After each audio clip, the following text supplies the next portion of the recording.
Kunensizwa ejabulele uKhuzani yaze yamncoma ngesenzo sakhe asenzile sokuphefoma ngey'nyawo la kade kukhona khona inkosi yamaNazaretha. Le nsizwa ikhulume amagama ambalwa kodwa ahlabayo ngesikhathi ibona uKhuzani ephefoma. Le nsizwa ithe uKhuzani ugumule iy'cathulo zakhe zikanokusho wasehlonipha umthetho wamaNazaretha, kodwa abanye abantu abakwenzi lokho. Lo mlisa ube seyivala inkulumo yakhe zabe sey'thunukala-ke ey'namanxeba.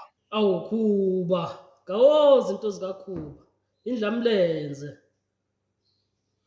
Suka madoda, siyayibona biphefoma lapha eGibsile khona inkosi yamaNazaretha uShembe unyazi lwezulu.